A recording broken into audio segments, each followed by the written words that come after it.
good. This time. Good evening, everybody, and welcome to the March 31st edition of Emigrate Open Day. Thank you, everyone, for joining us for today's edition. I would like to say a big thank you to our guest, Toby, Dr. Toby, actually.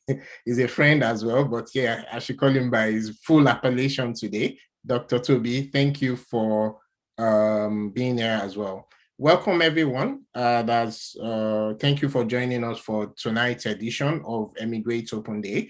I would just, in terms of the order of today's event, what would happen is I will be sharing a short presentation, just giving a quick background on what Emigrate is, what the Emigrate service is, why are we doing the Emigrate Open Day, and then we'll yield the floor for Dr. Toby, who is going to be speaking to us specifically about some tech-enabled pathways available as regards America.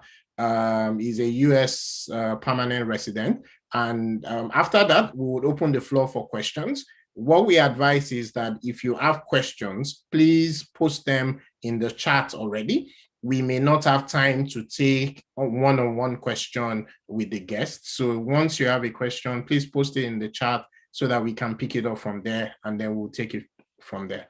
So welcome. Emigrate is tech-enabled pathway to relocation and settlement, and it is powered by Bincom Dev Center. And what is Emigrate? What we do at Emigrate is to help people become globally attractive.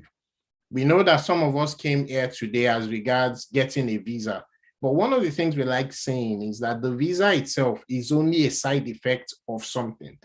The visa, getting a visa to any one of the countries that we've mentioned, America, United Kingdom, France, Canada, if you are globally attractive, those economies and those countries naturally want you in their jurisdiction. They want you to be a taxpayer in their jurisdiction. They want you to have your IP in their jurisdiction. They want to shine with you if you are naturally globally attractive. And so what we try to do with Emigrate is, rather than focusing on the visa, we like to focus on people and helping people become globally attractive. And then they have many options of where they want to be at that point.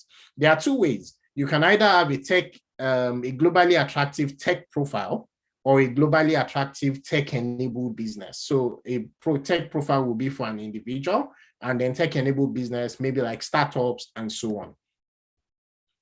Emigrate is built for you if you are in tech, if you are passionate about what you do, and it's not just for people on the technical side of technology. It's also for people on the business side of technology. In fact, there's also opportunities available for people in the investment side of technology as well. Though for us at Emigrate, we are focused on the technology pathways. We are 100% focused, at least at this point, on people in tech and technology pathways. And of course, you also need to be interested in attaining global mobility.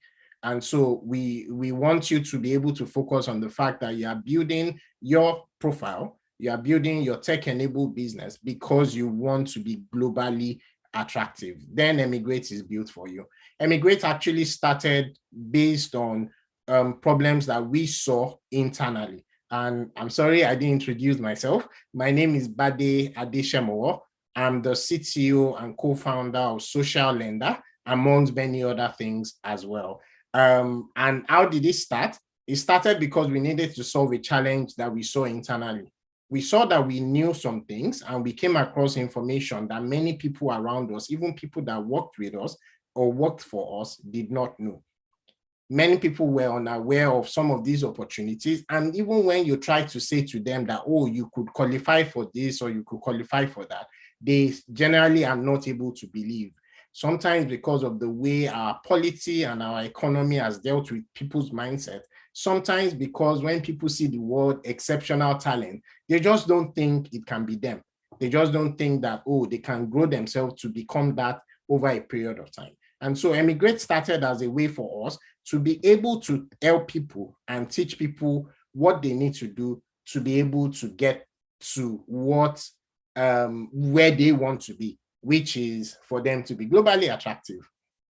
In the future, we see Emigrate becoming its own startup Today, EB2 is being incubated by Bincom Dev Center, but in the future, we believe that there's a huge problem. It's not a problem that will go away tomorrow. It's a problem that we believe that we can solve with this kind of platform and several other technology and other intervention and other initiative like this open day that we are holding at the moment. The problem we solve is helping African founders and African techies become globally mobile, and then also helping individuals become globally attractive.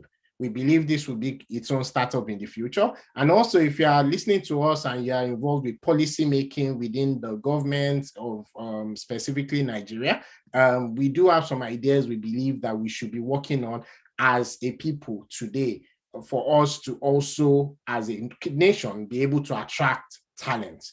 Why it works is this: for many countries, they want people to build their economy.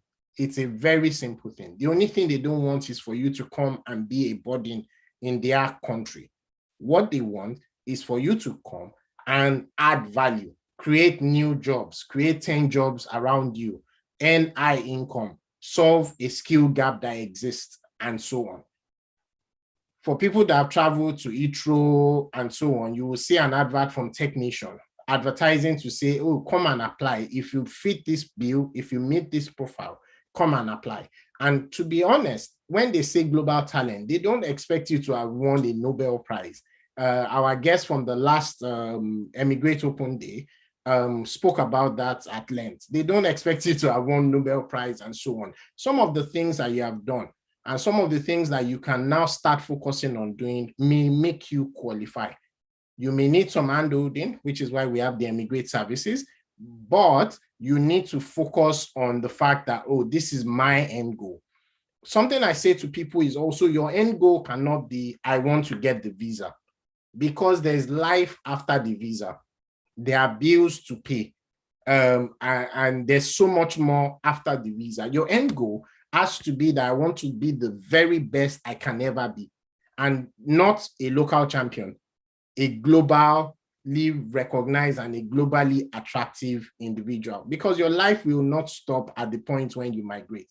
I know for some of us that we are in this call today, you are here because, oh, I want to be anywhere but here. I put the map of Nigeria because our primary audience today is Nigeria, but increasingly we are getting more people from other parts of Africa asking us questions and coming because EB2 really is not just built for Nigeria. And we are very happy about that. And so if you are one of those from other parts of the world, listening, watching, or in this session today, you're welcome as well. But here's the point. Some of us are anywhere but here. That's what you are thinking about, the popular parlance being Japa. But what we say is that, think about it this way. There's a key difference between two words, immigrant and expatriate. The key difference between those two words is the side of the pond that you are coming from and the side of the pond that you are going to. Generally speaking, they call you an immigrant if you are leaving the shores of Nigeria and you're going to the United States. We are speaking a lot about US today, so I can use that as an example. But then if you're an expat coming from the US to Nigeria, then they call you an expatriate, right? Think about that for a second and think about yourself. Why can you not be an expatriate going to those other countries? Whether or not they choose to call you that is a matter of nomenclature. The question is, are you taking the skills, the experience, the exposure, and everything else that you need? Are you taking it to where you want to go, where you want to build your family, where you want to build your life, and so on? If you have zero interest in digital technology, EB2 itself is a wrong platform for you. And the reason is because we are focused on digital technology. There are several other visa routes, and I'm sure our guest today will be speaking a bit about some of those other routes. It's not only for technology people, but we are focused on technology people as EB2. And some people may think, oh, I'm not exceptional. I've not done much. I've not even started learning anything in IT.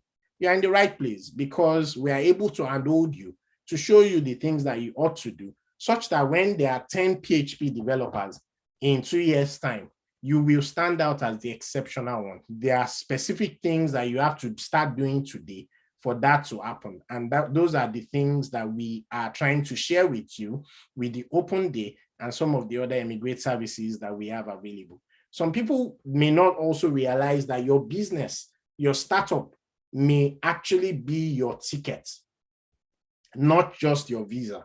So I spoke about the fact that you can build a tech-enabled business.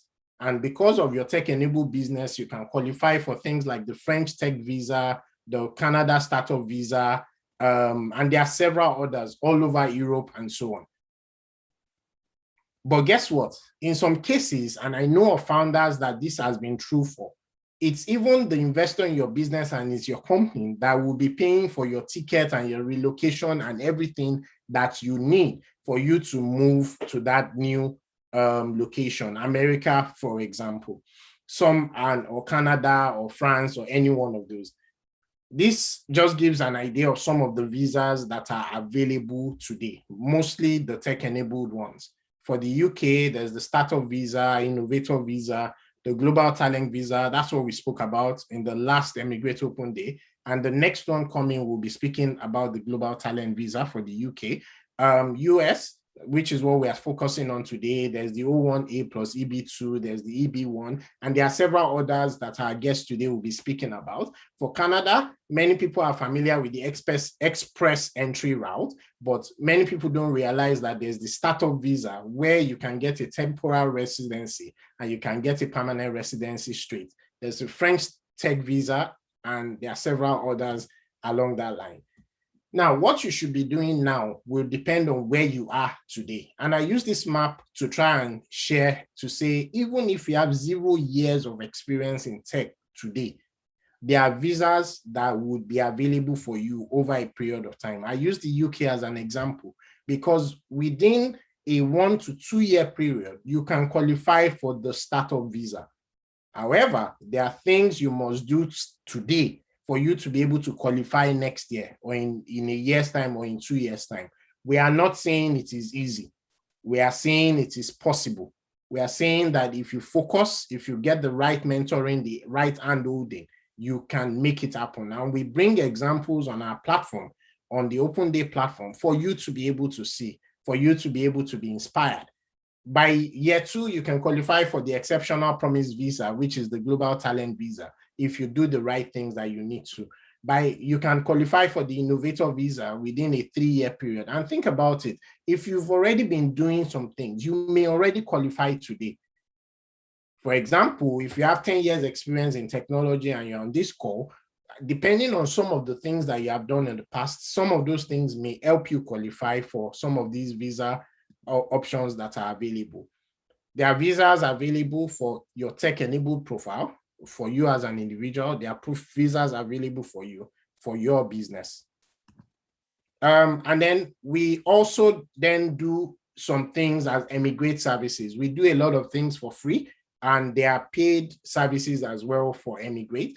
We've created the Emigrate community, which is available for free on both WhatsApp and on Telegram, where you can ask questions and you can interact with other people, like-minded people that are also looking for other opportunities as well. We open that from time to time for conversations and engagement. We have the premium community. It's a paid service where it's more open for conversation, and then you get more access to more features. You get access to videos, recording, premium information, and so on.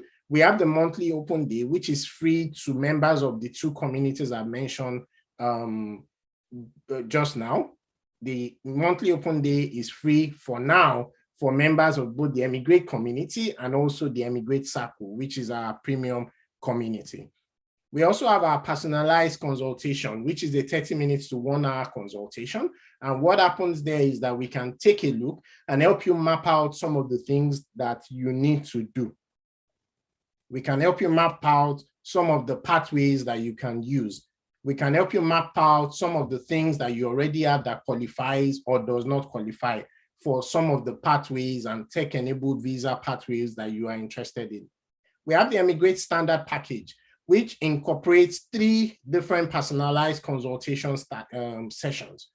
Hypothetically, you can do 1 consultation just at the point when you are starting your journey. to be able to say, have a roadmap to say, these are the things that I have to do. And then sometime in the middle of the journey, you can review to say, am I on course for this roadmap? And then, I mean, just at the point when you're going to submit your application, you will also need a review of people reviewing your application, reviewing how you have packaged it, because some people get rejected, not because they don't qualify, just because they did not package themselves in the way that they need to. And so that's what the Emigrate Standard package does. And then we have the Emigrate Premium Service, which is a 1 to 2 year process. All the things that we've mentioned above are things that you get with the Emigrate Premium Service. In addition, you get additional handholding for a period of 1 to 2 years for you to qualify for any one of these visa options that you may be interested in. If you're interested in any of those services, there are 2 steps. First is for you to indicate interest, so you are in our database. And then the second step is for you to request for the specific Emigrate service that you are interested in. The Emigrate Open Day is one of those, Emigrate Open Day is one of these services that we've mentioned. And we are in today's session where we'll be having Dr. Toby focusing on the US. On April 21st, please save the date. We will come back to the UK and we'll be focusing on the UK on April 21st. And then on May 5th, we'll also be focusing on North American routes, specifically Canada startup visa and some others along that way. Coming soon, we'll be speaking about French tech visa at some point soon as well. Yeah, Emigrate Circle is available. And we believe that if you are serious about your journey, one of the first things you should probably do is to join the Emigrate Circle. We also have the Bincom mentoring platform that may be interesting to some people. For example, the Tech Nation visa, one of the things that you require to show yourself as globally attractive is be part of a formal mentoring platform. What that means is that wherever you are in your field of technology, who are the people you are mentoring? And it cannot just be an informal mentoring. Some of us already do that, mentoring informally, but you mentoring formally. And so Bincom actually created a Bincom mentoring platform to be able to do many things. One of them is something that may be interesting to some people on this call, would also help your profile in terms of if you are tech enabled or not. Bincom also has the Bincom Global Tech Program. This is a 1 to 2 year program for people in tech. Either you're just starting your journey in tech, or you've already learned some things and you want to gain more skills, gain experience, and gain exposure. The interesting thing about this particular program is that the Emigrate Premium, which I spoke about a few minutes ago, which costs 1.2 million naira, is embedded in the Bincom Global Tech Program.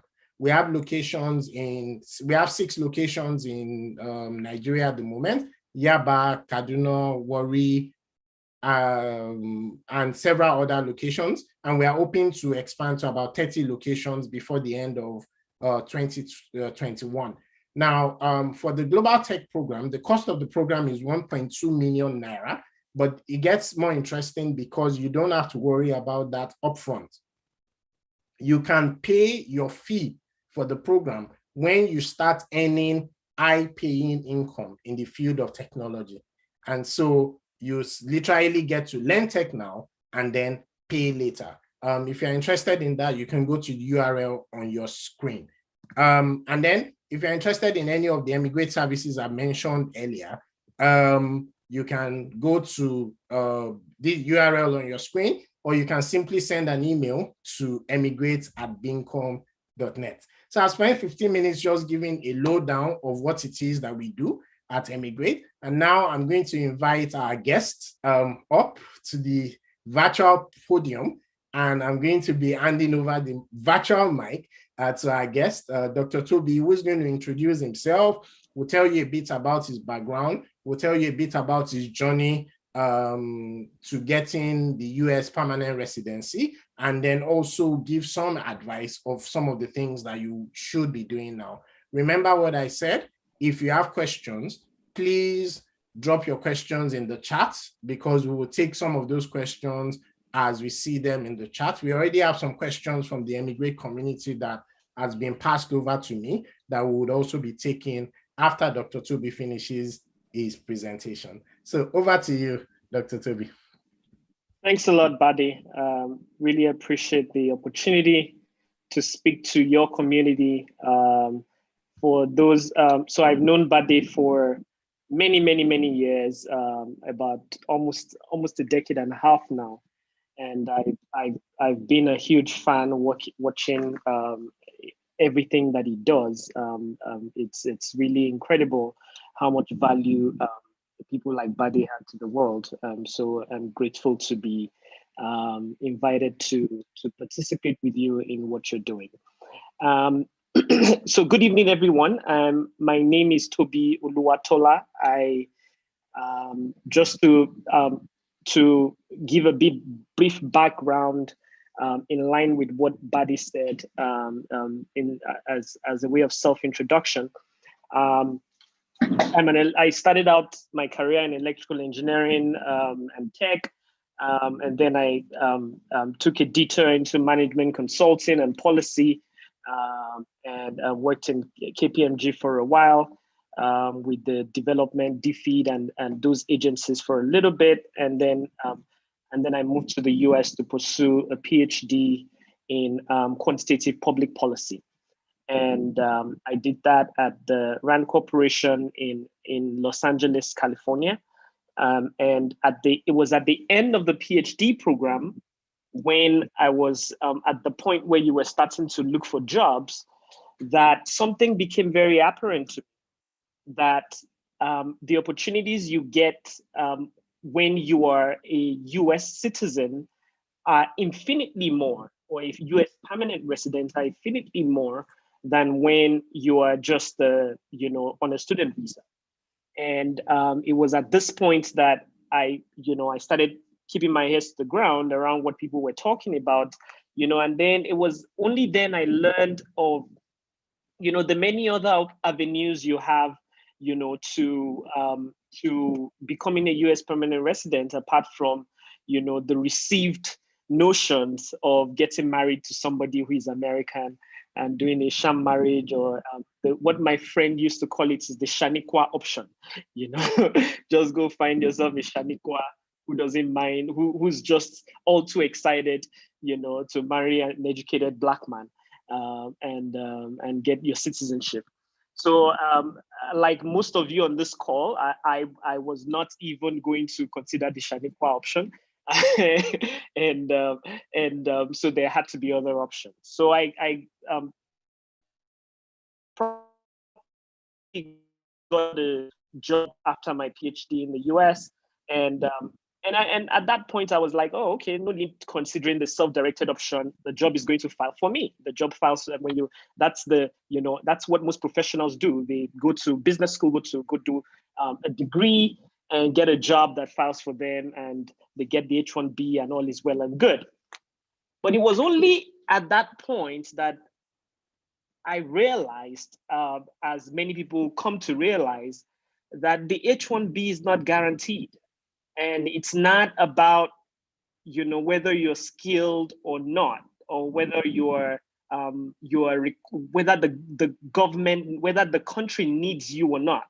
It's a lottery, and at the time that I applied, I think the acceptance rate in the H-1B was about 30%, and it was down to dumb luck. A dumb luck and something they call labor certification, which your employer has to fill, essentially saying that, they couldn't find an American for the job, so they decided to take you. And I was rudely shocked to realize that, even though I had all these qualifications, I couldn't get through the lottery to get the H-1B. And before I knew it, I had a countdown of about 30 days, to get out of the US or be legal. So it was at this point that I reactivated the self-directed options that I had heard about towards the end of grad school, but thought I didn't need. and it was at this point that I realized, oh, okay, you do need this thing. So so let's figure it out. And that's how my journey started. And I'll get into, I think at this point I can get into the presentation. So first of all, there are all sorts of visas out there, and I just did a search for US travel docs, and you will see a long list of visa types. They abound. But the ones I want to focus on today are the self-directed ones that in line with what Bade was talking about, that if you have been able to develop yourself to a certain point where you are required to develop the economy of a certain country, then you can make that case to them and be convincing enough for them to grant it to you. And those are the ones I'm going to focus on. And in that respect, there's the non-immigrant one, or there are the non-immigrant options, and there are the immigrant options. So there are people who decide, I really don't want to go through the hassle of being an immigrant or being a permanent resident. I just want to have a work permit and work in this country. I'll leave in 3 years when I'm done on this job to move to, talking about being a global talent, you're not tethered to any country, right? So you do 3 years in America, you're tired of America, I want to go do 6 years in France. I'm tired of France, I want to go to South Korea or Hong Kong, so there are people like that who just don't want to tie down to a US permanent resident. So right now I have a US permanent residence, but because I don't live in the US, I have to visit the US every 6 months and pay taxes in the US. So I'm making a trip to the US tomorrow for no other reason than just to check a box. So there are people who don't want to be saddled with that hassle, of having to check some boxes for someone just so that they can remain in status. And they're just fine with just getting a non-immigrant visa. So I'll talk about that option, and then I'll talk about the immigrant visa options. Obviously, the immigrant visa option has the advantage of, if you get the immigrant visa option and you live continuously in the US for 5 years after you get it, you can then apply for a passport, which makes you a citizen. And once you're a citizen, you can then do anything you want to do. You are afforded all the rights of a US citizen, meaning that if they kidnap you in Nigeria, America will come and bomb Abuja, So it's valuable, it's valuable. It's just that it's a bit costly if you are not looking to permanently live in America. It's costly. So I'll get into some of the options, and like I said, I'm going to focus on the O1 categories, as well as the EB1, 2, 3 EB categories in this conversation. And when we get to the dialogue, perhaps if you bring other things to my attention, perhaps I will be able to talk about them. So just going back to my story, so what I had to do, because I had 30 days to get out of the country, so I immediately set out to start the process. So the O1 visa gets approved within 90 days if you apply for it. The EB1, which is the permanent resident visa, will get approved if you're lucky within 1 year. Because I had a job that I needed to continue, what I did was to apply for the O1. And the process of putting together your paperwork takes a bit of time. So in that time, I relocated to Nigeria while I was putting together the paperwork. I put together the paperwork, submitted it. It came out towards at the tail end, or I think at the 90-day mark was when it came out that it was approved. But whilst I was doing that, I concurrently was also applying for the EB1, such that when I got the O1, at the time I got the O1, but at the time I had gotten another opportunity outside of the US, which I wanted to pursue. So I ended up not using the O1 And then when the EB1 came through, that's the one I now have. So that's my story. That's my experience. Some other people have different experiences of it, but that's my experience. So the big benefit of the O1 is, one, it's self-directed, and obviously there's the employer, there's the part of the role the employer plays as well, but it's largely self-directed. And it's quick. So if you meet the criteria, you can get it with, and you put in the work to apply, you can get it within the next 4 months.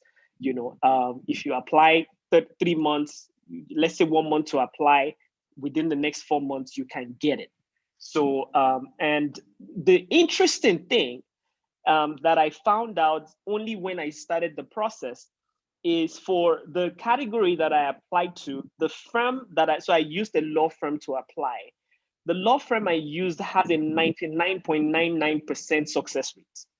So it's almost like, as long as they've looked at they've seen that you meet the basic criteria, it's a box checking thing. It's pretty much like the Canadian thing. It's a box checking thing. As long as you meet the basic criteria, it's almost 100% guaranteed that you will get it. And I've had, I used the firm because I didn't want to be, first of all, my employers were paying for it, so it wasn't my money. And secondly, I didn't want to go through the trouble of going through all the details by itself. But a lot of people apply by themselves for themselves without legal representation, and they get these things. So it's really just about going on the website, following the instructions to the letter, and being very careful. If you are the type who pays significant attention to detail, and you're willing to put in the work, you can do these things yourself. So I was going to say, so going back to the deck, so what I'm showing on the deck is the different types of the O1 visa. Again, I said the O1 is an employment-based visa, which is given on the basis of demonstrated extraordinary abilities. So when they use the word extraordinary abilities, like Bade was saying earlier, a lot of people tend to just discount themselves and go like, it's for the Wale Soyinkas of this world and the Bades of this world, and not for me. But the reality is that if a bum like me could get it, I think that most of the people on this call, are extraordinary enough to get it, and the key thing is that there are different segments, and for most of the people on this call, you'll be looking at the first two, the O1A and the O1B. And you don't have to be, the O1A focuses on the sciences, education, so that's where tech will come in, and you want to show demonstrated national skill by national and international acclaim and whatnot. And then there's the one for the arts, which a lot of my friends that are content producers, even for Instagram and whatnot, that they've applied for successfully, and there are content creators, I meant to say. And there's the one for the people in the motion picture, recording artists and whatnot. That's very popular in that space. So I'll just move on to talk about what the requirements of this is. And I think for most of people on this call, yours will be more the science and education one. So essentially, all you need is 3 of the 10 conditions, about 10 conditions that they give. You only need 3. You don't need all 10. You just need 3. So most people can get one of the 3. So for example, the first one says you have received national or international awards or prizes of excellence in your field. The question is, have you gotten a Bincom award for tech excellence? Or have you gotten don't even go to Future Awards, Future Africa Awards. If you've gotten Future Africa Awards, great, but even if you've not gotten that, if you've gotten your high school awards, it's all about packaging. You package it like it is more than what it is, And that's really what you're saying there. Obviously, someone who has gotten a Pulitzer or gotten a Nobel Prize, will get more attention. But as long as you can check the box, any award, check the box. You got an award in your school. Well, preferably they're national or international awards, preferably, but so that's that. Member of associations where membership requires outstanding achievement. So if you have been inducted into Mensa, or you are a fellow of the Chartered Institute of Accountants, or you're a fellow of ACCA, or you have been inducted into an association where membership requires outstanding achievement. But if you could help me, I'm not knee deep in tech. So if there are tech, would be CISA, some of the Microsoft ones, not just MCP, but some of them. But there are several online. Exactly. So, so if your work has been featured in professional or high-profile trade publications or mainstream media, so this one is particularly interesting because a friend of mine reached out to me in August of last year, telling me that, okay, so he's applying for the O1, but he doesn't have any newspaper where he has been featured, and that he needs help getting featured. And I'm like, that's easy. Just write just get someone to interview you. I will put it up on Premium Times and get someone to put it up on Business Day, get someone to put it up on Ventures Africa or on Stairs Business. And yes, there you go. You've been featured in 3 different newspapers, get someone to feature it in Quads. It's all about building relationships with the editors in those places, to feature you. So I know a lot of us in tech like to work in the background, and we don't like the limelight. And I remember very vividly, I was chit-chatting with one of the co-founders of Jumi of Jobberman. So the 3 of them applied for these things and got it. And I was chatting with one of them who was the last to get it of the 3. And he was telling me that it was in the process of applying for this thing that he realized that, yes, Jobberman has been getting a lot of publicity and his co-founders have been getting a lot of mentions and features in that publicity, but his name never features because he's the one doing the work. He's not the one in the media. He's not the one that is being mentioned. It's the guys who are doing the media, who are doing the business development, and the CEO who are being mentioned, but he is doing operations. He's not getting the mentions, and now that it's required, it's like, oh crap. I just let you guys be the face of the time, and I wasn't getting any credit for it, but this stuff can be backdated. So, and that's part of what Badi was talking about. It's about figuring out, okay, so this is what I need. Okay, now over the next 6 months, I'm going to make sure I get it, and that's really what that is.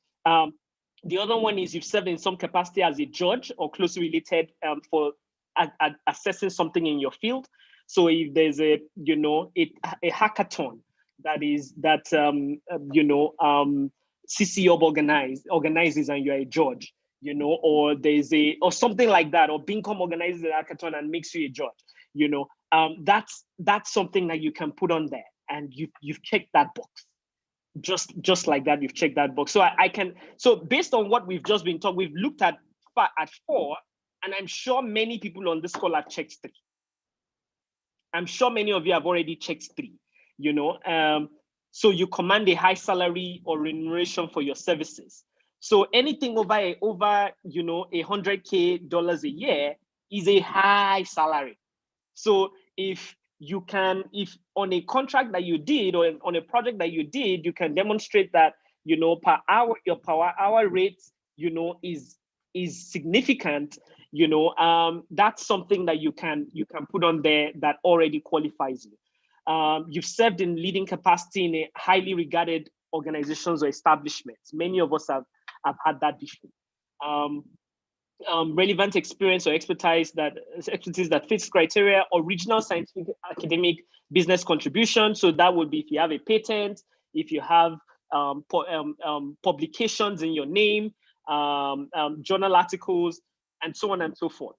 So those are the basic things, 10 criteria that you just need to check 3 out of, and I'm pretty sure that most of us on this call can check one of those, or if you can't, as of now, you can't check 3 of those, you can at least work towards it over the next 6 months and making sure that you check those boxes. And if you can check more than 3, so when I did my application, I just put everything, try to check as many boxes as possible. I didn't check everything, but I just tried to check as many as possible, but 3 is all you need to cross the threshold.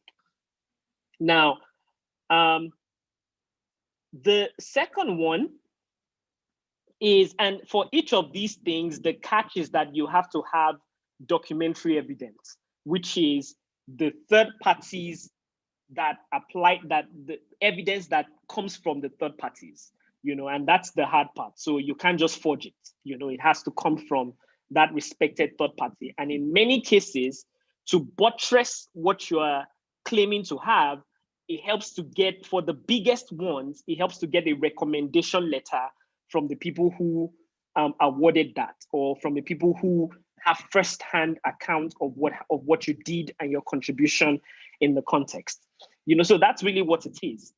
And once you can bring that together, fill a few forms, you can get in.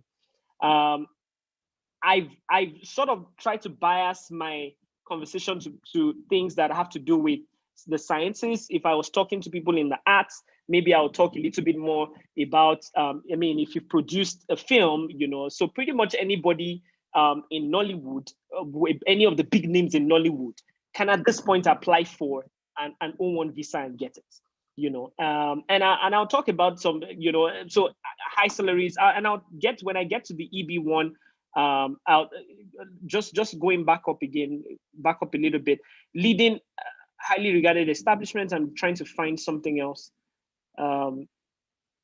Exceptional expertise that doesn't fit. Okay.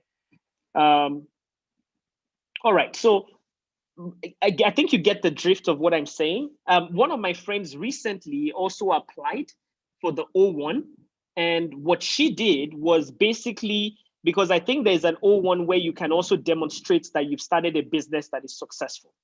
And what she did was well, for her, she checks a lot of these boxes.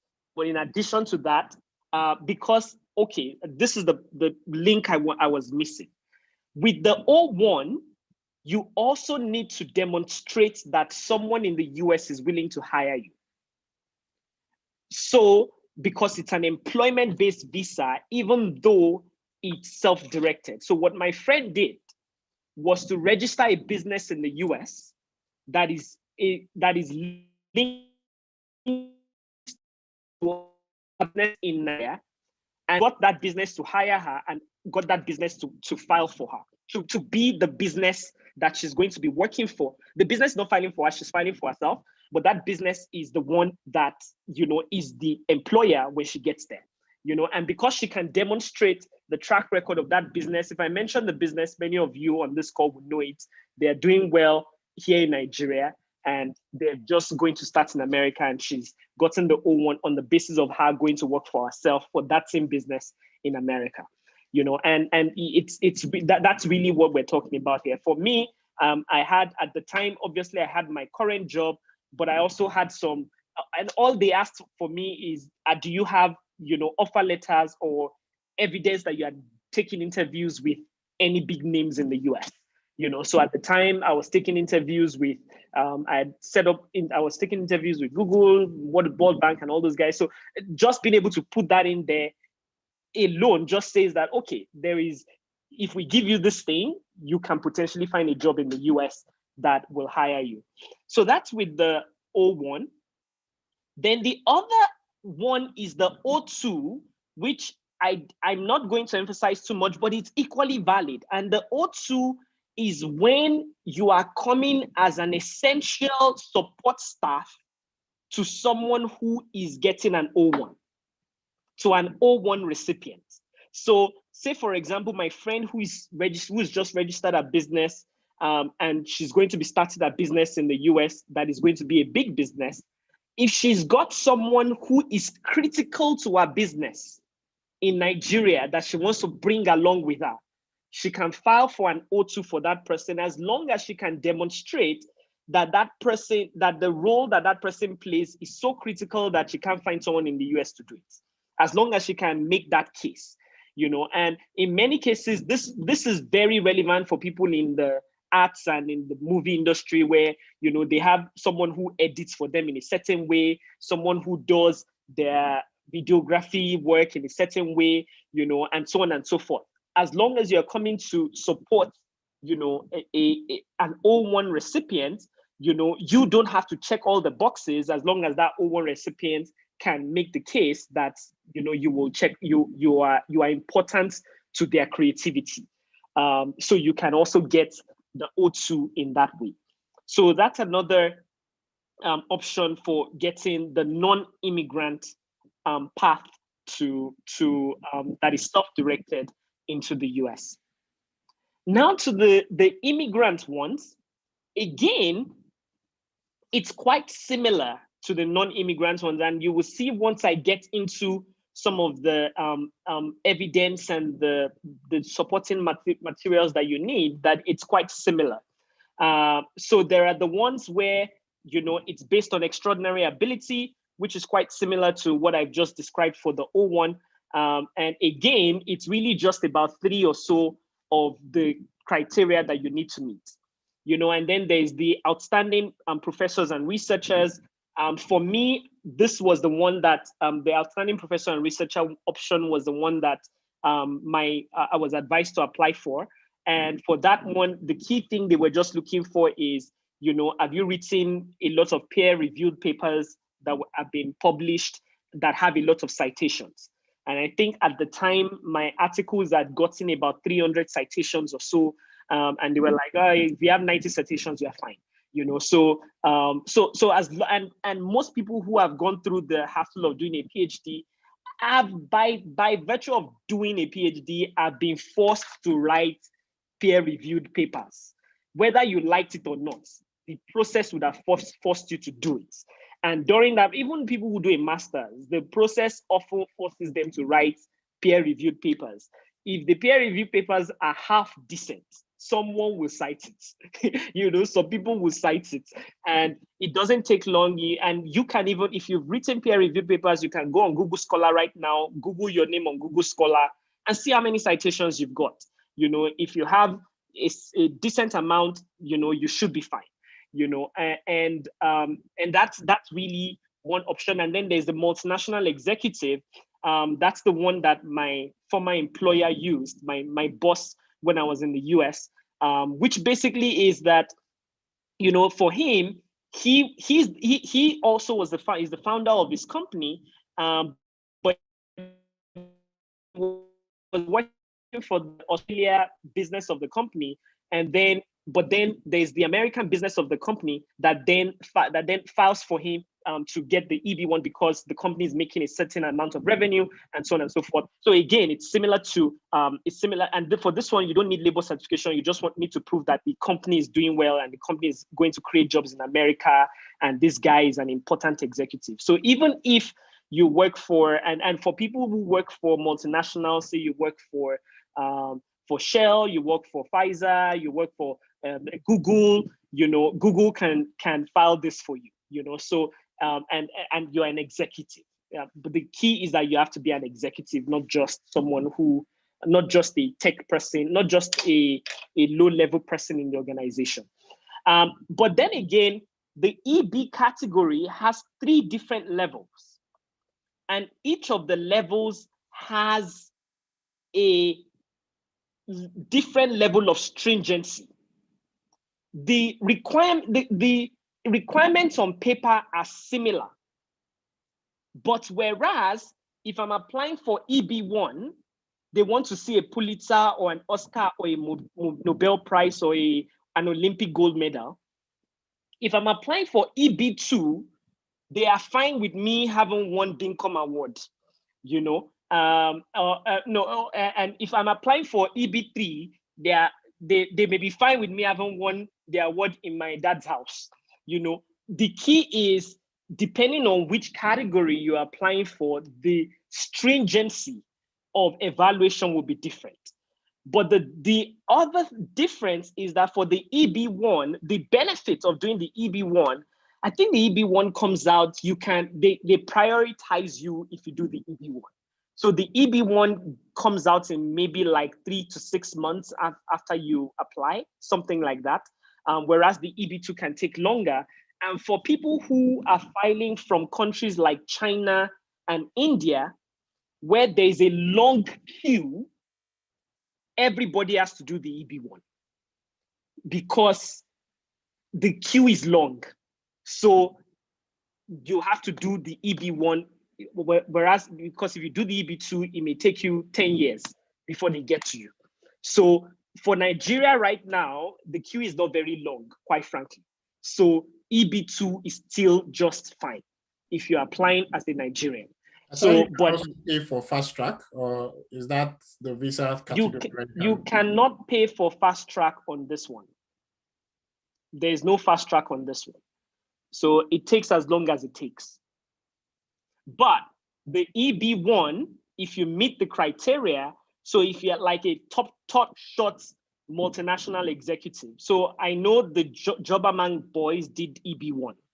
The Jobberman guys did EB1. So just to give you I was going to mention that Ope was actually on this open day in February, actually. Okay, so if Mark Zuckerberg is mentioning your name on his Facebook profile, you can do EB1. You can do EB1. So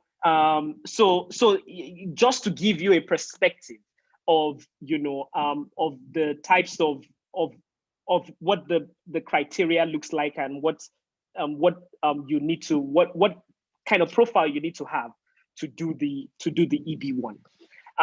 So just getting into the details a little bit, and you will see that it's quite similar to the things that we've already talked about with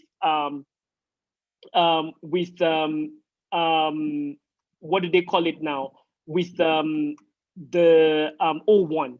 So evidence of receipt of lesser nationally, internationally recognized. So I think I made a mistake here. This would be for EB2. The lesser one would be for EB2. That's a typo. But again, you get the drift. It's a nationally or internationally recognized award. For EB1. It needs to be a really prominent award. For EB2. Any lesser one will do. Evidence of membership of staff, published material, evidence that you are judge. Evidence of work that has been displayed in artistic exhibitions or showcase, performance of a leading critical role in distinguished organization. So pretty similar to the same thing, command high salary, pretty similar to the O1. It's really just checking the same boxes. For the outstanding researcher one, just major prizes and award, associations, professional publications, being a member of a panel, original scientific work, authorship of books, and things like that. So again, it's quite similar. And for the multinational executive, this one, you want to document 10 years of full-time experience in your occupation, a license to practice your occupation, that you've commanded high salaries, professional associations. So you can see that there's a common thread in everything that we are seeing. It's a common thread for all of them that you can, regardless of which one you are going to apply for. And for this one, obviously, you want to demonstrate your high degrees. So if you have a PhD, you have those degrees. This one, it will be important. But the key thing is you see a thread that is beginning to run across everything, that it's really just having third parties acknowledge that you are excellent at what you do, and that's the key that you have to keep in your mind as you go into all that you do over the next 6 months in building that resume that will allow you qualify to apply for these things. So I think I already talked about this. So there's the exceptional ability and there's the advanced degree one. So most people who have a PhD or medical doctors or are, or have, or some sort of advanced degree can apply, don't even have to be so exceptional. They can apply for the advanced degree one under that. And the key thing that you are in all these applications, one key thing that you are trying to demonstrate in everything that you are writing. So you will write your own essays and you have recommenders write essays for you. One of the key things because these are national interest waivers. The case we are making to the US government essentially is that the government needs you. And basically what you're trying to demonstrate in this thing is that what you're going to do in America has substantial merit and national importance for the government, and you are well positioned to advance that endeavor. And it has to be beneficial to the US to waive the requirements of a job offer and things like, and labor certification. Because when you do the H-1B, the employer who employs you, if you do the employer version, the employer-sponsored version, the employer has to make a case that that job that they are hiring you for, they couldn't find an American, they don't have Americans that can do the job, and you are the one that can do the job. But if you are telling the US government to waive that requirement, then you have to demonstrate to some degree that you are adding some value. And to be honest, just going back to what it takes to demonstrate that you're adding value. So for me, for example, I'll just give a few examples of some of the things I said that I did, or that I said I am doing to demonstrate. So for me, I used the researcher thing, and because we had written a paper on a guide for policymakers on autonomous vehicles, and we had gone into details on how autonomous vehicles will work and how they will disrupt the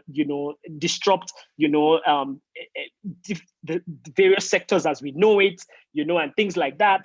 And I made the case that it's important that the US takes a leadership position on this, and by virtue of my work, I'm already taking a leadership, and I'm in pole position for this and things like that. And some people at Google and Code that I had worked with at the time also wrote a short recommendation for me. So just by being able to say that, I maybe just did analysis and a few pieces and wrote maybe one chapter in the book, but just being able to say that I did that, in the national interest of America, was enough to demonstrate that.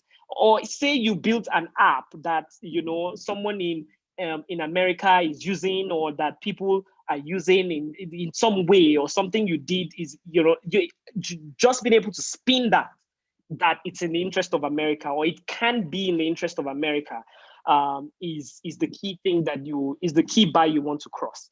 And once you can just weave in that language, it's really just about the language. Once you can weave in that language, you should be fine. So, and then there is the EB3. So sorry, again, before you move on, we are approaching the 1 hour mark already. This is the last slide. This is the last slide. No. So I'm just going to ask that we do an additional 15 to 30 minutes because I know that there will be questions and discussions as well. Hope that's fine with you. And I assume for the rest of our audience, they won't mind, but hope that's fine with you, Toby. Yes, it is. Yes, all right, it is. Thank you. Thank you. All yes, right. Yeah. Go ahead. And then there's the EB3, which is even a lower bar to cross.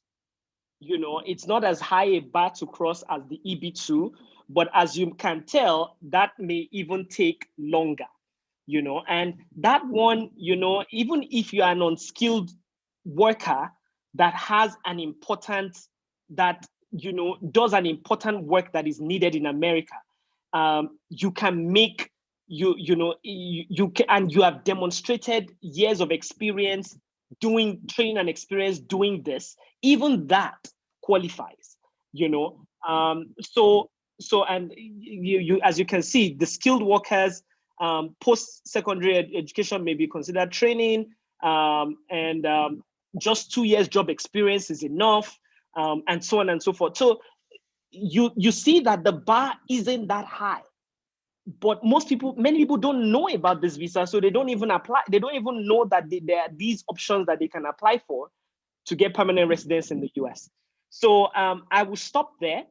and let questions come in. Again, in terms of, I can't get into the details of how to then get into the applications process, because that stuff, if you go on the USCS website, or you just Google it, you can find those details. But I think that for most people, it'd be easier to find, a simple law firm or something if you have the money. It typically costs about $5,000 to pay a law firm to do this for you, and they will guide you through the entire process. So if you have the $5,000 and you are willing to, and you want to be handheld through the process, there are so many law firms in the US that you can work with. And and usually what they would do is that they will tell you, we will have a phone call with you. Once you reach out to them, they schedule a phone call with you, a 30-minute phone call, to assess by just talking to you whether or not you qualify. And if they think you qualify, they will say, okay, so sign up. We will, if we don't get it for you, we'll return your money. That's what they will tell you. If we don't get it for you, we return your money. So, and most of them will get it for you. They will return your money, except for the one that, except for the fees they pay to the USCIS. That's what many of them will see. So it's really a low risk way to go about the process. So I'll stop there and let the questions and people talk. Just to mention, $5,000 is just about 2.5 million naira in today's naira. We don't know what that would be later on, but I mean, for today's naira, that's just about 2.5 million naira. And what he has said is that even if you don't get the visa, they will return your money, right? But I wanted to say some things before we deep dive into questions. I forgot to mention that at the beginning. First thing is that we are not visa consultants, and we cannot guarantee you a visa in Emigrate or any of us speaking to you right now. Everything we're saying is not visa advice. It is not legal advice. What we are doing is just sharing information that we know based on our exposure to that information. To a large extent, most of the information we've shared, aside from the personal experiences that Toby has shared, is available in the public domain. You can go online, you can Google it, you can get the first-hand information on those government websites where those things are available. But think about it. Many of the things that Toby said, even though it's in public domain, how come you didn't know about it? Think about it for a moment. But Toby, just before we jump into questions from everyone else, and if you have questions, please post it on the chat so that I can read it out to our guest. So Toby, how do I start? So imagine this, you've mentioned that you had relationship with Google, you were already interviewing with Google. In your case, you were already even in America before you go on this track. For the Jumperman guys, Mark Zuckerberg posted about them on his blog. For people on this call, they haven't yet won, not even future awards, not to talk of Pulitzer, not to talk about Nobel and all of that. And even some people on this call, they don't even have a successful business, right? How do they start? So that's a very good question. That's a very good question. So the first thing is to make a plan. Make a plan and say, I want to be at XYZ place in 2 years. And or in 3 years, as the case may be. And then work backwards from that plan as to what's the best path to get there. So if I'm using my experience based on where I started from, my journey took upwards of 5 years, because I had to go get a damn PhD, and then get rejected for H1B, and then do the process, and then see that I had accidentally checked the boxes while going through that process. But for someone like you who has this information, in advance, you can work backwards and say, okay, how can I short circuit what this guy is just telling me that he did in 5-6 years because he's a dumbass, and I do it in 2 years? and then start from there. Or 6 months, depending So, on or 6 months, yeah, or 6 months. already How been do I, doing things. or if you've already been doing things, how do I short circuit that and do it in a short amount of time? So the first thing is to say to yourself, okay, so what are the requirements? Okay, so number one, Shebi, I need to do something, I need to create some value, Abi, show that I can create some value. What I am doing now can create demonstrable value that can warrant someone publishing it on a newspaper? Can I take on a project today that adds significant enough value and is innovative and original enough that warrants someone publishing it on a newspaper? I'm going to take that, do it, and make sure that get a friend who knows an editor of a newspaper to talk about it. Set that as a goal, 6-month goal, do it. Number two, where do you work right now? Who is your employer? Is it a big name? If you think that, maybe you didn't want, maybe Google has been offering you a job, but you like the startup where you are, but you are not sure, and you have the skills, and you even if it's just for their name, you can take that job first just for their name. That's one other option. Another option is to say, okay, so I don't have the skills. I don't know a project I can do that offers demonstrable value just yet. But I have friends who are doing PhDs in Canada, or who are doing this thing. Can I do research for them and convince them to put my name as one of the co-authors of that research paper? Can I do that? And by putting my name as the co-author of a research paper, that's your name going out there as someone who has added value.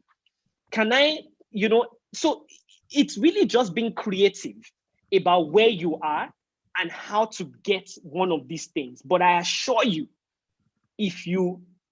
regardless of where you are today, if you set it as a goal that you want to check these boxes, you can. It's really just setting it as a goal and going for it. Thank you for that, Toby. And sorry, Dr. Toby, for this call. As I mentioned, Toby's fine. Right. He's a dear friend of mine. So, but for this call is Dr. Toby. Yeah, there's a question I always ask every guest that comes on this platform. We have 3 categories of general category of audience in this call. We have people that have not even started their journey in tech at all, right? So they are beginner, they are trying to figure out, what should I even do? Should I even be in tech? And all of that. There are people that are already somewhere at the beginning of the journey, mid-stage of the journey, 1 year, 2 year, 3 years experience, and so on. And they are trying to figure out what's the next step, right? And then there are people that have been in tech for 10 years, 15 years, and they are also on this call and also trying to figure out, what's the best thing for them to do right now as regards their career. And of course, they are also thinking about family, about the future, and everybody's thinking about the future, I guess, but more particularly in that category. What advice can you give each one of those categories? I mean, you've spoken a lot about one of those, but I just wanted to lay that down and then you can just share.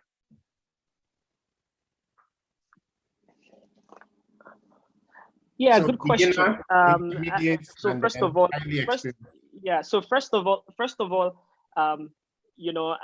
there's this saying that advice is like garbage that is washed up and brushed, and repackaged as new. I would say my views, but you take it. It's not gospel. But I'll share it anyway.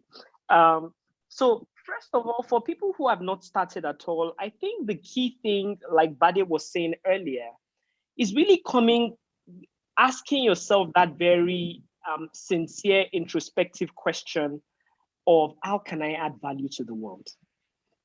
And the key thing, and tech offers everyone a very democratized platform for quickly acquiring skills that add value to the world. And I guess the first thing I would say is that if you are in that place where you have not started at all, is to really ask that question: what kind of value do I want to add to the world, and how can I add value to the world, and what skills do I need to acquire to do that? And focus on that first. Focus on self-development first. I tell people who are just getting out of school all the time that the most important thing for your career is not necessarily the brand name or the salary that you get, is the training that you get, and the boss, that your first boss is such an important thing in your for how your career will go. And it's very important to think about that carefully and think about what kind of value you want to add in the world, and start from that. When you answer that question, then think about how that translates to how do I then take my skills and take the value that I'm able to contribute to places where they will pay it's worth. One of the things about that is tragic about this country, quite frankly, is that in a lot of ways we don't we operate a lot of a significantly extractive economy, such that a lot of people who have wealth haven't had to. A lot of our billionaires and people who have wealth haven't had to create significant value. They've simply just been middlemen who were lucky, or contractors who got lucky, but we've got to shift that mindset into a mindset of value creation. So that's the first thing I would say. So if you're already 1 to 3 years into your experience doing this, I would say that the key thing will be to start thinking about scale, how you can do what you currently do at a larger scale, and how you can start to export those services that you already serve to people locally. And personally, I think that people don't, and I'm sure people like Bade talk about this from time to time, but I think many people who are skilled and are already on this journey don't, especially us Nigerians, we don't open ourselves up enough for opportunities that are around the world. Like I have friends in grad school who, or when I was I lived in the US, who just picked up and moved to Hong Kong, to just go live in Airbnbs in Hong Kong for a while, and freelancing on Kiva, freelancing on I said Kiva, Fiverr, freelancing on all sorts of platforms, just to get exposure and to be able to go network in a different environment, and being able to do that. I think it's a very important thing. If you are still in that 1 to 3 years experience, one of the things you want to start to give yourself is that breadth and that exposure. When you are 10, 15 years into your career, it's a little harder to up and go, because at that point you have family to consider, you are a little bit more, you have more responsibilities that ground you in a certain place, and also hopefully at an executive stage of your career where you are kind of limited to the opportunities at that level. But when you're still young and you still have options to explore, I would say give yourself that opportunity to just up and go. And I think one of the things that Badi and I were talking about this over the holidays, over the lockdown period, how the lockdown opened their eyes to so many opportunities that are out there in the world that they weren't paying attention to, because everybody was so locked up in this, going to the office and coming back from the office, and you are not, but now that you're sitting at home and you have all this free time in your hands, and even the people you're working with here in Nigeria, you are interacting with them online, you start to realize that if you can do that with the guys in Nigeria, you can do it with the guys in Hong Kong or the guys in Nairobi, and so on and so forth. And that, I think that that's critical if you are in that phase of your career. And there is demand for skills everywhere. There is demand for skills everywhere. You just have to acquire the skills and look for who's willing to buy the skills that you're selling. Another thing I would say at that level is start consciously pricing yourself higher. A lot of people don't value their skills, and because they don't value their skills, they price themselves so low that even the person hiring you starts to wonder if you will add value to him. And many of and it's a very interesting difference in the mentality of the white man and the black man that I've noticed. The white man starts with a high price. Especially the male ones, they start with a high price, even if they don't have the skills to do what it is that you're asking them to do. They go there and they say, oh, can you program Stata? I founded Stata. The guy does not know how to program Stata. When you give him the job and you offer him that amount of money, that's when you go and Google how to do it and go figure out, someone you can subcontract it to.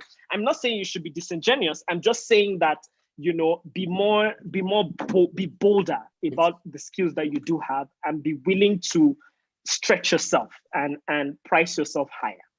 And for people who are 10 to 15 years into this, I don't think I'm in the place to give you advice, but I would just say that, many of the things I mentioned in this presentation, if your goal is to, pedal your career in an environment that respects you a little bit more and respects your worth a little bit more, I think you are the ones that this presentation is more directed to, because you already have a lot of these things checked. It's really just going back and I know it can be a painful, for me, I don't know about you, for me it was a painful process going back into my Gmail at old acknowledgements I've gotten, old certificates, old awards. I know it can be a pain, and for those of us who have not been award conscious, and now you have to go and find someone to give you honorary award, you just have to, it's just what you need to do. And once it's done, once you do it once, you find that it's now useful for other things that you are doing in the future. So that's what I would say. Thank you so much. So someone has here that we've already answered Kenneth's question, saying that do all these categories require a job offer? We've answered that already. But someone says, what is the ideal path? The answer is no, just so we're clear. Yes. Okay. Thank you for that, Toby. Mm-hmm. And then this is someone that is going to the US on a student visa for his master's. And then the question is, can I change my visa? So no, get to the US on a student visa. The minute you get to the US, start doing the EB2 or EB3, whichever one you want to do. Once you get to the US, start doing it. Because many of the things that I ended up putting in my application, I could have done when I was, okay, so for me, I had to use my PhD, but I could have done while I was a student. A lot of my colleagues who knew well in advance did it while they were students. So before they graduated, they already had it. So so that's what I would say. Don't change your visa, just start applying for the next one. All right, thank you for that. Someone says, do I need a degree? And is there age limits? This came from immigrant community earlier. For some of So there are no age limits. There are no age limits on these things. You can do it when you are 70 years old. As long as you can demonstrate that you can still add value at that age. There are no age limits. And do you need to have a degree? If you are making a case that you are an academic, of course you have to have a degree. But if you are making a case that you are a film critic and the best that there is, you don't need a degree. You just need evidence that you've been a great film critic. If you are making the case that you are an artist of repute and you create the best NFTs in the world, you just have to show that you've created NFTs that sold for $5,000 or $120,000, even if it's just a banana pasted to the wall, So it's really just, what category are you? What's you thinking about what your strengths are, and doing something that aligns with your strengths. Thank you for that. There's a question about cost, and I know you've mentioned that with legal representation, if you qualify and you need legal representation in addition to the fact that you qualify, it will cost about $5,000. What about if I don't have $5,000 and I want to do it myself? What's that typical cost? Is it an absolute no from your perspective? So the EB, it's absolute. It's not an absolute no. So I have friends who did the EB2 themselves and got it. Oh, it took them maybe 2 years to finish putting everything together, because they were doing casually, but they did it themselves and they got it. So so the actual costs is about under $1,000 that you pay to the government itself, is under $1,000. If you go on the website, depending on which one you are doing, you will find the exact cost that you have to pay, but it is under $1,000. And it's really just following the requirements. And if you know someone who has done it before, maybe that a lawyer helps, tell them to give you their documents and use their documents to package your own. That's what one of my friends, who's actually a very popular influencer in Nigeria, that's one of the things she did. She asked me and a few people, send me the documents that the lawyers package for you. I mean, I'm a lawyer myself. I don't need to hire a lawyer. I'll do it myself. So it's really about, if you can definitely do it yourself. Yeah. Thank you for that, Toby. I'm not seeing any more questions. I have a few that are for emigrants, and I would, okay, I'm going to stop you sharing now, Toby, because I'm going to share. Yeah. So I have, one of the questions is, and this is for emigrants, is, sorry, I lost the screen, one moment, sorry. Yeah, so the question is, what is the guarantee I can travel abroad with you? This question tells me you don't still I mean, you may have asked this before you had this presentation and all of that, but we get this question a lot. Oh, are you guaranteeing me a visa?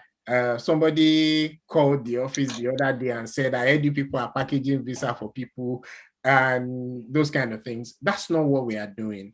And we are not guaranteeing that you will travel abroad with us. No.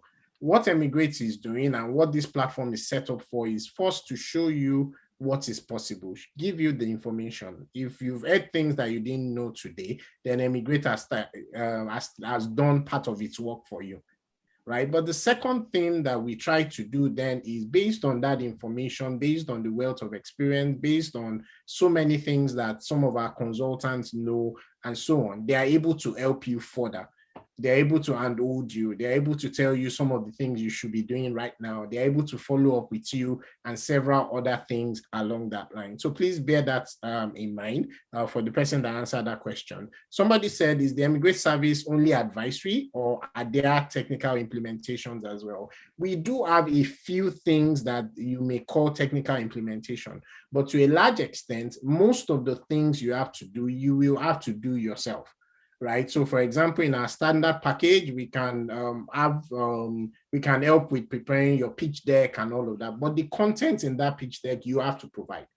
Right. For example, we can help in terms of sharing with you templates and so on, in terms of the application that you need to do. We can even help design based on those templates. However, all the content required, you have to provide by yourself. Most of what we are charging for from an Emigrate perspective, it's our time.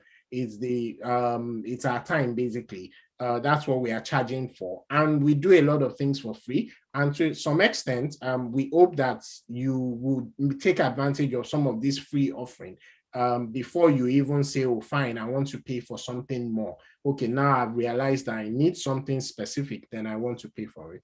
Our guest is still on. If you have questions, please post them. Thank you, guys. Incredibly insightful. Thank you for the feedback. We like that. Also, help us tell your friends, talk about it, share the DP, invite them to the Emigrate community. We're hoping it will be an active community of people of like minds where you can rub shoulder with each other. And if your objectives are the same, you may even be able to find a technical co-founder if you're a business person. You may be able to find a business co-founder if you're a technical person.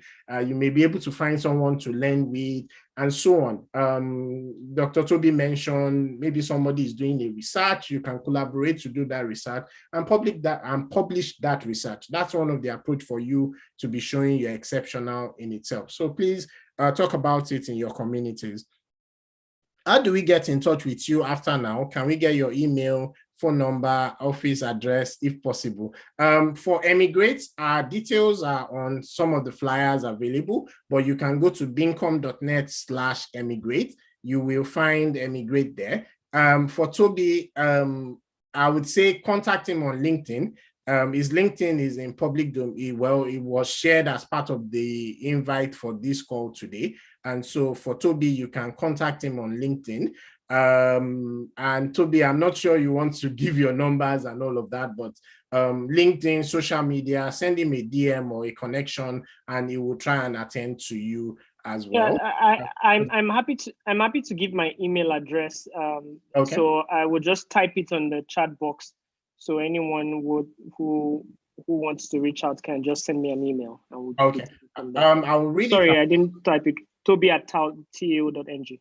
Okay, so Toby@tao.ng. Toby at Tao. Sorry, Toby. Toby@tao.ng. There's a Tao that we laugh about in my house. That's why it was funny. Yes. Yes. Yeah, so for those watching that you may not be able to see the screen, Toby@tao.ng. And for emigrate, you go to beamcom.net/emigrate. It's spelled EMIGR and then the number 8. And then you can also call on WhatsApp or phone number on that UK number. And there's a Nigerian team number as well available for you for that.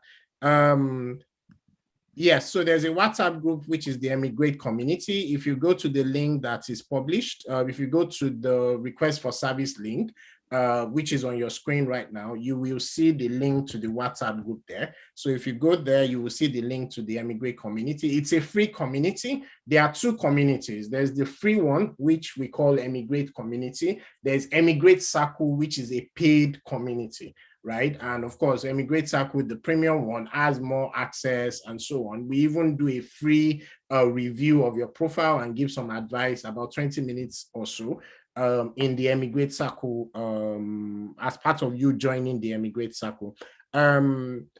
Yes, so I think we've taken most of the questions I see here. I would just do some housekeeping. Toby, I don't know if you have some final words before I do my own last announcement. No, I do not. All right. Okay, thank you for that. Okay, so I'll just mention again some of the things that our guests have spoken about. If you were not listening, there are some notes I picked up. He mentioned things like build a successful startup or a successful business, or join international association that is really hard to get into. And there are many of them, right? Because it's part of the requirement. Get featured in newspapers, explore relationships for that. You can apply for patents. If you already have ideas of some of the things you're trying to do, take it a step further, apply for patents and things like that. Peer-reviewed papers, join, collaborate with other people. And you don't have to be doing a PhD. Toby, please correct me if I'm wrong. Do I need to do a PhD for me to write a peer-reviewed paper? No, you don't. No, you don't. You don't have to, right? So you don't have to have paid for a PhD and all of that. Of course, it helps, but if you need to, you can get on Google, learn how to write. There's a way papers have to be, right? And start working on it. It's not something you write overnight. You will spend some time on it, you will do some research on it, but you are contributing and adding value. There are things like the Google developer community, right? You will need people to vouch for you, to write for you. So join communities that especially you can add value to, right?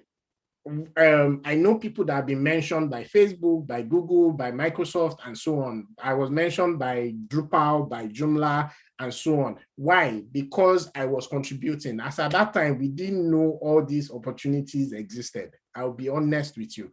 We were just doing what we liked doing, what we were passionate about. What we are saying now is that those things that you like doing, that you are passionate about, is what the world is looking for today. So Well, you might as well then plan for it. Toby spoke about planning. Plan your career, plan the direction that you are going. If you are on zero today, and you know that you're on zero, they've given you your answer sheet and question paper to say, this is the question and this is the answer we expect. You are here today, and you know that you can plan for it. And for some people, you already qualify.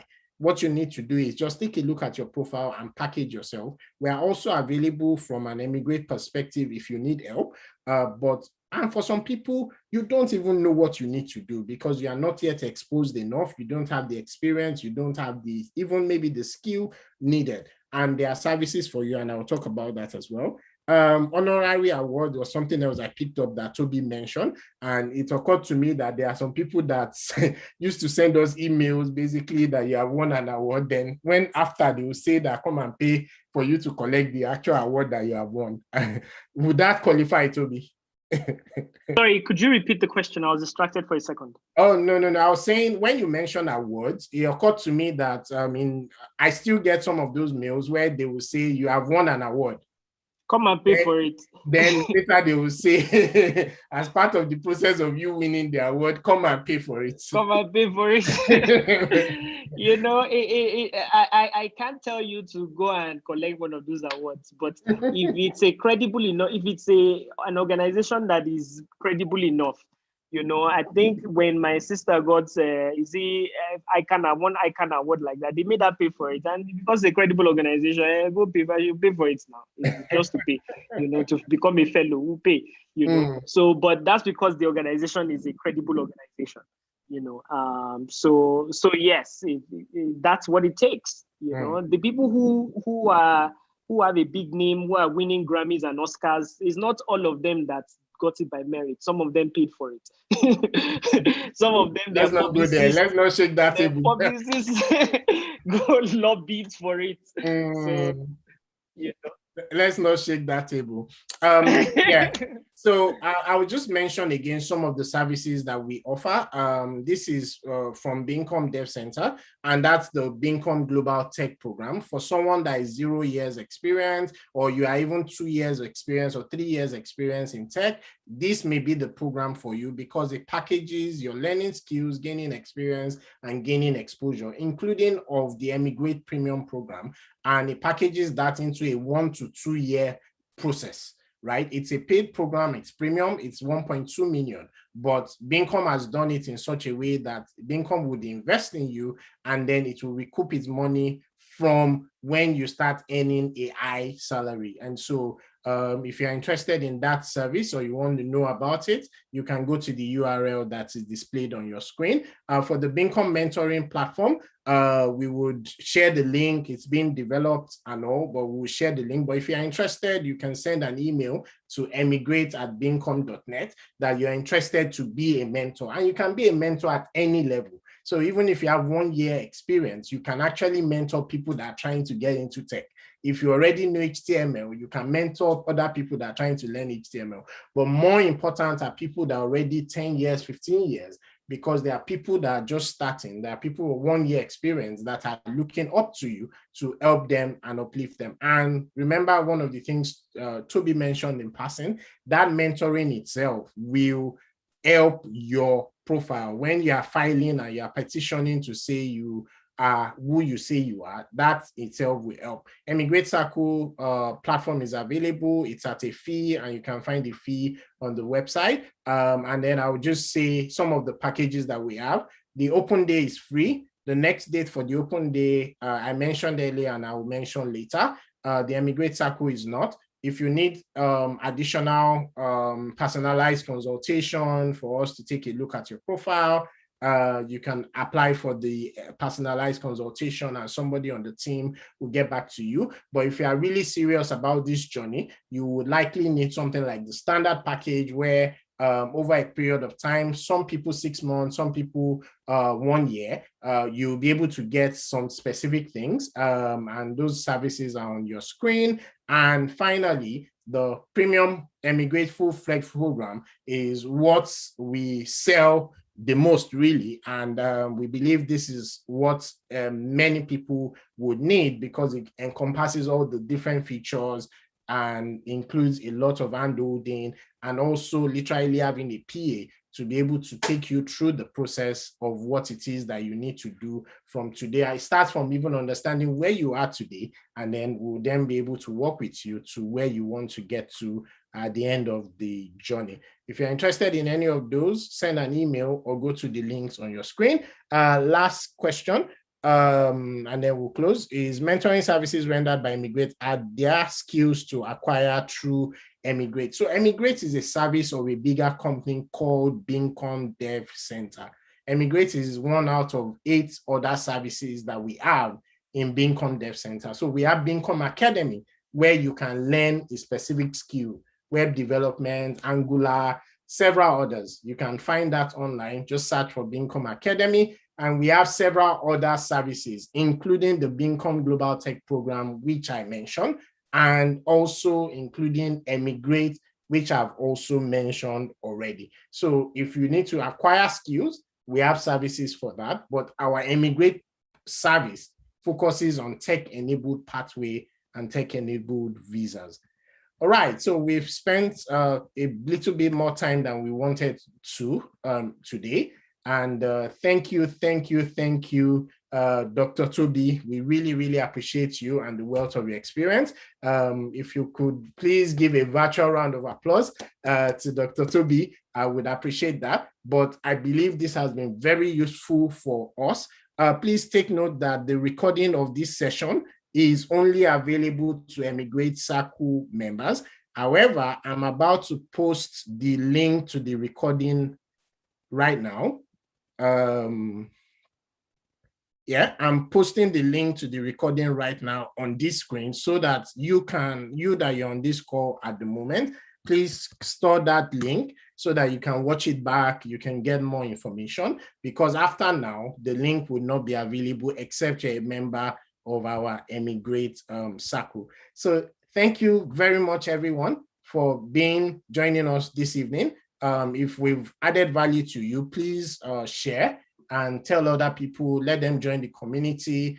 We have some interesting guests coming up in the next couple of sessions. We have on April 21st, it's a Wednesday, focusing on the UK. And then on May 5, on another Wednesday, we'll be focusing on North America.